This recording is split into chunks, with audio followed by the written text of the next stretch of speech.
this week's precious metals market update.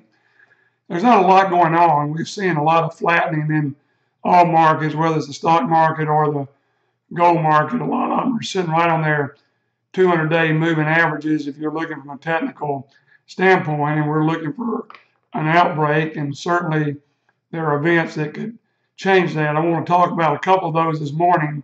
One of them has been my pet peeve for years, and that is the federal budget debt ceiling. We know from economist Koo from South Korea, as a debt limit, when a country can't fulfill its obligations and has to raise the debt limit $1 trillion, then that money is just printed out of thin air, and that's what's happening today. As the news flashes this morning on Tuesday, that the Republicans and Democrats have agreed. It hasn't been voted on yet, but you know as well as I do, it will pass.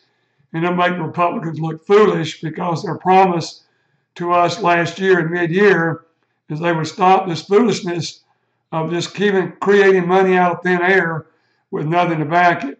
Well, people, we've hit the line. The debt has now been raised to 103% of our gross domestic product.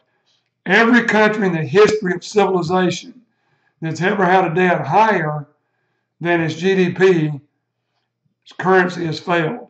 I will guarantee you the US dollar is on its way to failure. We've talked about it, but this is the final shot. And it's not going to happen overnight, but the dollar today is sitting still on the news while gold is climbing because we know we're going to print $1 trillion more.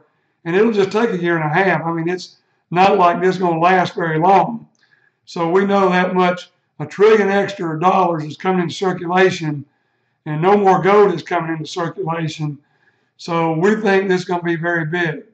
Dr. McHugh, a world-renowned economist, one of the top-selling newsletters in the financial circles, reported last night that he thinks gold will be at $14.25 by the end of the year based on these government decisions. And he's been very, very accurate. He also is calling for a top in the stock market and is looking for a little bit up the next week or two, and then a top and a drop. And I would think that he's probably right on it. I'm certainly not a timer of stocks or bonds or even gold for that matter on a daily basis. But what we do know is debt has been raised. Now the debt exceeds our GDP, 103% of the GDP. No country's ever survived their currency when this has happened. Now I assure you the dollar won't. We expect the gold to move off this 200-day move average.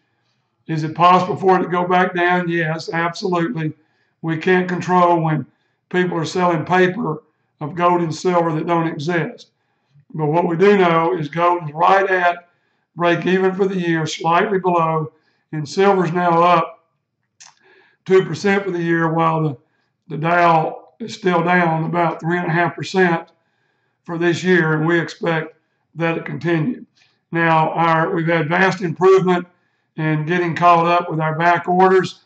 Orders aren't as long, and premiums have started coming back down as the refineries have been working 24 hours to try to meet demand.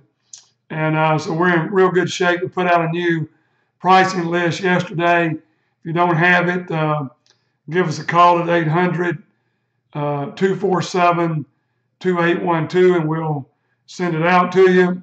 But right now it's looking like metals are sitting in good position, but we do need to see this 200-day moving average.